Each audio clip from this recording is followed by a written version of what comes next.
Bien, en este primer bloque tenemos a dos invitados que son amigos de la casa, colegas, además con los que hace 2 años estamos realizando el podcast de Cara y Sello. Está José González, Managing Partner de GSG Advisors, a quienes ven ustedes todos los domingos en la pantalla que está detrás mío, porque él vive hace 30 años en Nueva York, es analista financiero en Wall Street y tiene un reporte de lo más importante del mundo semana a semana con nosotros, y lo anunciamos, ya está en Lima. Así que bienvenido a tu casa, José. También está con nosotros Juan Carlos Ruiz, vicepresidente de Pacific Latam, destacado analista político, con quien y sociólogo, para analizar un poco lo que está pasando en el Perú y lo que puede venir de cara al próximo año. Buenas noches, bienvenidos. Vamos a empezar de frente con José, ya que es nuestro visitante ahora. José, tú acabas de participar, acabas de llegar hace pocas horas a Perú, pero has participado esta semana en la reunión anual del Diálogo Interamericano en Washington, D.C., que es, digamos, el think tank para América Latina más importante en los Estados Unidos. ¿Cuál es la principal preocupación del empresariado a nivel mundial? Y te hago esta pregunta porque aquí como que estamos viéndonos al ombligo, como que todos los días la agenda es cómo tumbamos a Castillo, como si esa fuera la solución de nuestros males. Por eso esta visión, digamos, macro, creo que va a ser interesante. Buenos días, Oscar. Encantado de estar presencialmente en Lima y de conocer a Juan Carlos en persona después de haber conversado con él por 2 años en el podcast. En particular, el año próximo va a ser un año complejo, en la medida que estamos viviendo la economía post-COVID. Y es un ambiente global en el cual la inflación sigue subiendo, las tasas de interés siguen subiendo y la recesión que viene y que hemos discutido semana a semana por los últimos meses es más o menos inevitable.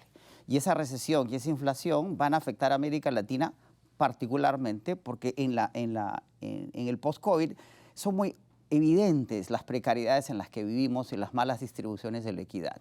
La elección de Lula consolida una nueva ola que se llama rosada, pero podría no serla, se caracteriza más como una socialdemocracia radical, conservadora en términos sociales, que si bien va a representar una cantidad de problemas para la economía y el empresariado, abre una cantidad de oportunidades muy grandes. Y el consenso a nivel corporativo de los bancos de inversión es que las industrias extractivas van a ser fundamentales en la próxima década para el desarrollo de la humanidad, y en América Latina se concentran. De eso hablamos en Washington hace un par de días, enfocándonos particularmente en el Perú y Chile para metales y minerales, Venezuela para petróleo y productos agroindustriales, en Brasil, Paraguay y Argentina, y México como el productor tercerizado de la industria norteamericana. Digamos, para redondear lo que has dicho, podríamos decir, o me corriges, que Washington en este encuentro lo que dice es, oye, Latinoamérica es una posibilidad, vamos a verlo con atención. No es que a Latinoamérica se volvió comunista y ahora se fue al diablo la economía de mercado. Los cubanos dicen es lo que es, se tiene que lidiar con lo que tenemos y no con lo que quisiéramos tener.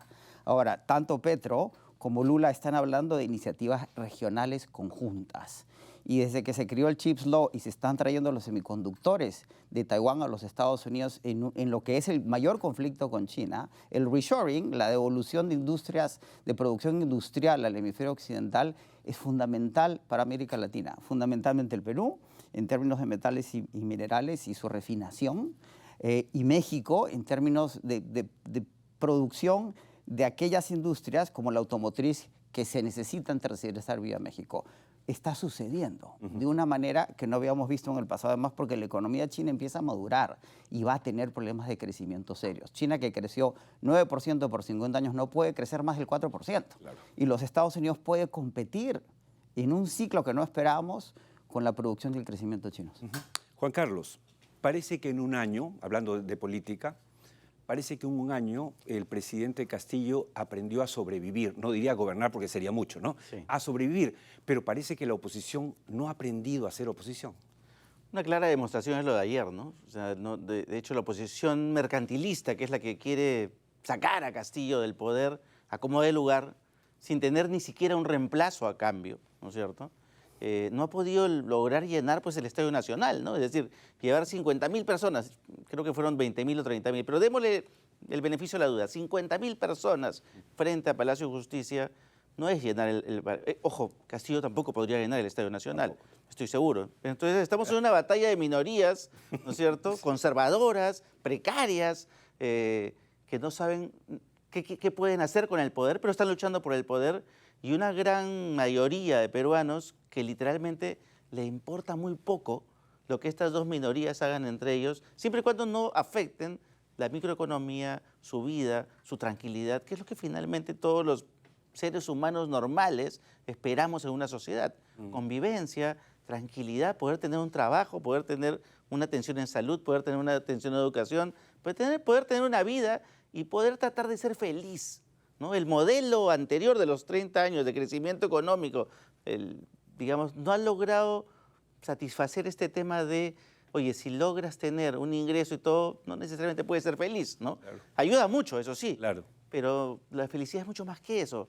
Es ciudadanía, es derechos, es deberes, es la construcción de un ser humano con mucho más contexto, con ideología, con ideas, con sueños, con religiones, con mucho más, con narrativa. Por eso son tan importantes las narrativas, los cuentos, las historias, los sueños, cosa que hoy en el Perú escasean por Y es todos una lados, ¿no? pena que la oposición no haya aprendido a hacer oposición teniendo a Castillo al frente. O sea, tienes Sí. el terreno perfecto para hacer una oposición, pero si es rabiosa, si es insultativa, si es, ¿no es cierto?, no estratégica, tienes el resultado que estamos viendo. Y lo que más preocupa, Óscar, es la incapacidad de generar nuevas narrativas. Es decir, Totalmente. vemos al presidente Castillo el otro día volviendo a hablar de Túpac Amaru y esto que la antropología hemos descubierto desde los años 50, 60, 70, que es estos famosos historias del Incarri, o sea, todo este pensamiento de buscar al líder oculto que el mundo andino anda reconstruyendo por atrás, y que estoy seguro que los empresarios ni lo han estudiado, lo desconocen completamente. Es más, las élites empresariales, las élites políticas no tienen la menor idea de cómo es el pensamiento andino, y por lo tanto no tienen idea de cómo acercarse a él. Y estamos recurriendo a viejos discursos, ¿no es cierto?, Sí, pues. míticos, mesiánicos, sin ni siquiera saber cómo enfrentarlos, ¿no? Eso es preocupante. José, aquí hemos hablado, como tú sabes, con Kelly Bisset-Tom de Fitch Ratings en una primicia del programa en Televisión Nacional, pero para no ir muy lejos también hemos leído las declaraciones del presidente del Banco Central de Reserva, Julio Velarde, quien dice, por ejemplo, que creceremos casi 3% este año, o sea, 15% más que el 2019, que el 2023 la pobreza seguirá disminuyendo y que le parece absolutamente injusto que Fitch nos, digamos, baje en la perspectiva, ¿no es cierto?, de crecimiento. ¿Cómo se condice esto? Y es lo que mucha gente que nos ve se pregunta. ¿Cómo se condice esto con el hecho de que este gobierno es un desastre? Y recordemos que el gobierno de Castillo es precario, es torpe y es inútil, ¿sí? Pero definamos inutilidad. Mi madre tenía 4 hijos varones y un marido y decían que los hombres en la casa éramos inútiles. La única útil era mi hermana, pero éramos inútiles para lo que ella quería que fuéramos útiles, ¿sí? Hay cierta utilidad. El presidente es el presidente. Y hay que tener muy claro, ya ha sucedido a nivel global, no sucedió en los Estados Unidos con Trump, hay que respetar la oficina. Es importantísimo respetar la oficina, criticando a la persona que lo ocupa, y eso es clave. Y lo que dice Julio es muy claro, el país sigue siendo absolutamente solvente, es el segundo país más solvente de América Latina, y casi que va a ser el primero. Recordemos que el próximo año va a ser un año de crecimiento magro en el mundo. Los Estados Unidos solo va a crecer 1%. América Latina solo va a crecer 1.7% y el Perú, según el Fondo Monetario Internacional, que hoy es el estándar para proyecciones de crecimiento, va a crecer 2.6%. El siguiente país crece 2.2%. Chile entra en recesión porque tiene una serie de contradicciones internas que no puede superar. Eso es lo que compensa que el Perú siga funcionando, y lo que dice Julio tiene sentido. ¿Por qué Fitch baja la perspectiva? Porque dice el desacuerdo político, y habla del desacuerdo político. Fitch es muy claro. No, y solo le da al Castillo, Ejecutivo y le da al Congreso. y al No dice Legislativo, Castillo. y además en esa pelea acaban de entrar el Poder Judicial y el Ministerio Público. Es decir, ya el Estado entra en una pelea que puede hacer que esas condiciones que prevé el Fondo Monetario se deterioren. Claro. Y lo que está haciendo Fitch es sencillamente está siendo cauto de cara a un futuro que, si bien sigue siendo importante, y volvemos a la discusión. El consenso muy claro a nivel global es que las industrias extractivas, particularmente los metales y minerales, especialmente el cobre, es el futuro de la transición energética, independientemente de las cotizaciones de corto plazo en los mercados como el London Metal Exchange. Y en el Perú tenemos todas las piezas alineadas y lo que dice Fitch es basta que se pongan de acuerdo a las partes para que ese futuro se cumpla, o sea, mejor, en un contexto, de nuevo, en que nadie va a crecer, donde la inflación va a ser alta y el dólar nos va a costar a todos. Juan Carlos, tú has dicho que la época de la tecnocracia política murió y que ha llegado la hora de hacer política política. ¿A qué te refieres exactamente y cómo tiene que ver esto con el devenir económico de nuestro país? Se acabó el ciclo tecnocrático, ¿no? No quiere decir que no vuelva a venir un ciclo tecnocrático, de hecho va a venir. De hecho, hoy actualmente el ciclo político significa que quien toma las decisiones dentro del aparato burocrático, digamos, del Estado, es ahora el político. El político es aquel que necesita que las cosas sucedan.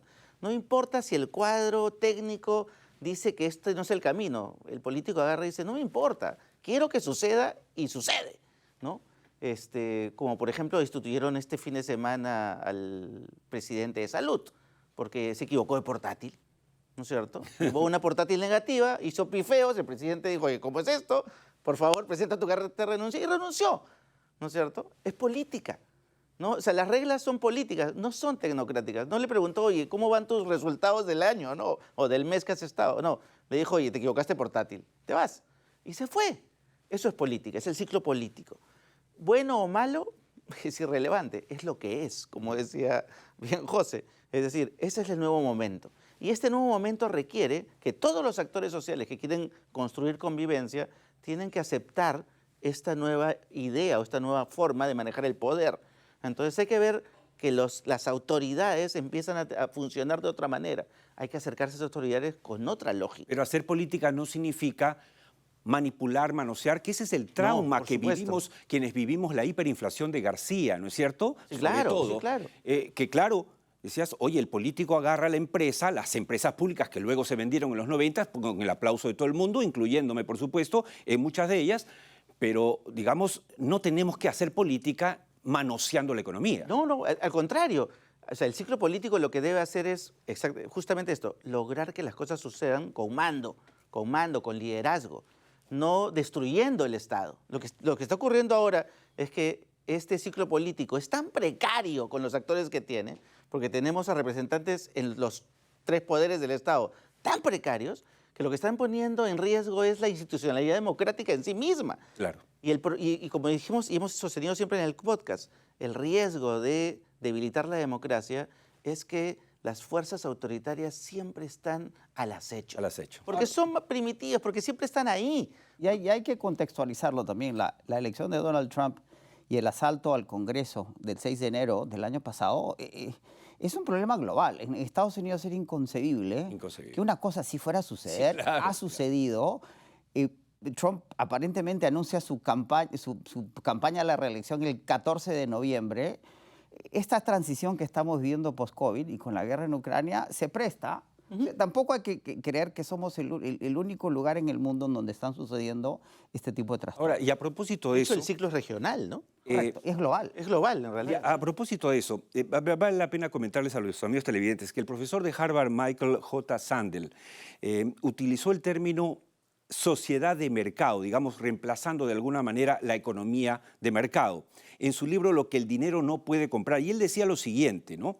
La creciente mercantilización de todo hace que crezcan las desigualdades que no necesariamente implican pobreza, pero sí erosionan el sentido de ciudadanía y de bien común, tan necesario para que una democracia funcione. Es algo que en el podcast además lo venimos repitiendo todos los lunes desde hace 2 años. Ahora, esto lo dijo no ayer, lo dijo el 2014 en su libro, pero parece, José, que aquí nadie se enteró. Bueno, hay una discusión muy intensa a nivel académico que está llegando a los niveles bancarios y empresariales. McKinsey acaba de publicar un reporte que también va a ser fundamental entender, que señala, divide el mundo en los últimos 200 años en grandes épocas y dice que estamos entrando en la pospandemia a la era postmercado. No es que el mercado va a desaparecer, sino que se va a transformar en una cosa nueva. Y Branko Milanovic, que es uno de estos nuevos economistas con Mazzucato, que hablan del futuro del capitalismo como lo conocíamos. El capitalismo norteamericano de la segunda mitad del siglo XX es un capitalismo financiarizado y consumista. Pero eso ha llegado a un límite, porque no podemos seguir consumiendo porque estamos calentando el planeta y nos vamos a achicharrar. ¿De qué sirve seguir construyendo malls si no vamos a poder comprar nada? Y hablan de una economía de mercado no capitalista donde el capital va a tener menos importancia de lo que acaba de decir Juan Carlos, donde la gente está demandando bienestar. ¿Cuál es lo que une a la elección de Castillo con la de Lula, con la de la nueva presidenta italiana, que es la primera presidenta fascista desde Mussolini? Ahora, Y mujer. Primera mujer en gobernar Italia. Los suecos acaban de elegir un gobierno de derecha conservadora. Bibi Netanyahu acaba de ser reelecto en Israel. Xi Jinping tiene más poder que nunca después de Mao porque tiene que consolidar el manejo de China con un crecimiento solamente del 4%, porque la gente está demandando bienestar. Y en el bienestar, el ciclo político, como dice Juan Carlos, es fundamental, porque tenemos que garantizarle a la ley que todos somos iguales ante la ley y que hay equidad en la distribución económica. La gente tiene muy claro que usted puede tener un Ferrari. El problema es que usted tenga un Ferrari y yo me muera de hambre. El problema es que usted tenga un Ferrari y 100 nos muramos de hambre. Y en el caso de la minería, que es un tema que nosotros manejamos en Viceversa hace 22 años, y lo conversamos con Miguel Cardoso, por ejemplo, que es amigo y hombre tan apreciado por nosotros hace tantos años, es que el discurso que efectivamente hace 10 años era ambientalista, no, ahora es no, Cholito, ¿y a mí qué me toca? O sea, en realidad es, yo también quiero alguito, no es, no quiero minería, más allá de los radicales de que siempre van a eso apunta la equidad. En los temas económicos no podemos ser iguales, eso no funciona. Pero la gente lo entiende. La gente entiende que la riqueza y el ingreso que son de la nación, particularmente en las industrias extractivas, si lo que está bajo la tierra es nuestro, es soberano, es de todos, la distribución de esa riqueza tiene que ser equitativa, no igual. Somos iguales ante la ley, equitativos ante la economía. Voy a pedirles ahora mayor brevedad para que podamos terminar nuestro bloque. Está todo muy interesante, pero tenemos dos muy buenos entrevistados a continuación. Juan Carlos, pasado mañana es CADE, no quiero dejar de tocar el tema. Llega con gran expectativa, regresa a la presencialidad. ¿Cómo crees que van? Tu intuición, ¿qué te dice? ¿Con qué actitud va el empresariado a este CADE? A ver, yo siento un empresariado que va desconcertado, muy desconectado de la realidad regional, completamente desconectado de la realidad regional, muy en temas de discusiones globales, como por ejemplo la sostenibilidad, como por ejemplo el tema ambiental, como por ejemplo el tema de derechos, ¿no? Y con temas muy puntuales que ahora los afectan, como por ejemplo la tercerización. Me preocupa que, por ejemplo, no exista el tema de la vivienda, de las ciudades, que no sea un tema fundamental cuando sabemos que es uno de los sectores claves para poder generar reactivación. No es clave. La salud tampoco es un tema clave para el CADE, ¿no? Preocupa que temas fundamentales para construir ciudadanía o conexión o convivencia social no sean parte. Entonces, yo siento que la expectativa de los que están acudiendo CADE esta semana es de incertidumbre, de no mucho entusiasmo. Yo no siento un empresariado entusiasta. ¿Con el que no coincides o sí coincides? Esa falta de entusiasmo. No, yo soy, tú sabes que yo soy de los que es positivo a pesar de todo, ¿no? Yo sí creo que hay que pelear por esa convivencia, por esa conexión, por ese cable a tierra. Pero hay que estar ahí, alguien tiene que hacer el trabajo de acompañarlos y decirles, muchachos, sí hay canales, hay que buscarlos. O sea, no llegó el apocalipsis, no se está acabando el mundo, ¿no? Hay que recordárselos, ¿no? Ya nos gana el tiempo, pero la última pregunta para José, que está en casa visitándonos estos días y va a estar en las siguientes ediciones también. La próxima semana te contactas con nosotros desde el extranjero, pero desde Arequipa, para ser más precisos. La última pregunta es, le hemos preguntado a Juan Carlos cómo cree que va el empresariado a CADE. La pregunta para ti es, ¿cómo debería mirar el empresariado nacional y extranjero el 2023? Es un año difícil, pero recordemos que ser emprendedor y ser pesimista, o ser empresario y pesimista, es una contradicción en términos. Emprender es luchar contra viento y marea. Recordemos que el optimismo no es una creencia, es una actitud. Es que venga como venga el día, yo lo voy a hacer mejor. Y el mundo no va a cambiar ni va a desaparecer. El fin del mundo no existe. El corto plazo va a ser bastante difícil. El 23 es un año de contracciones y problemas. El 24 es un año de recuperación, pero va a ser lenta. y va a ser trabajosa. Ahora, en esas condiciones, en el Perú, en función del bono demográfico y de nuestra concentración de lo que el mundo necesita, las oportunidades son inmensas, siempre y cuando se asuman, como dice Juan Carlos, en un modelo postmercado, abandonar los legados del ciclo que se está terminando y asumir los retos del ciclo que viene y que nos favorece como nunca en la historia. De acuerdo.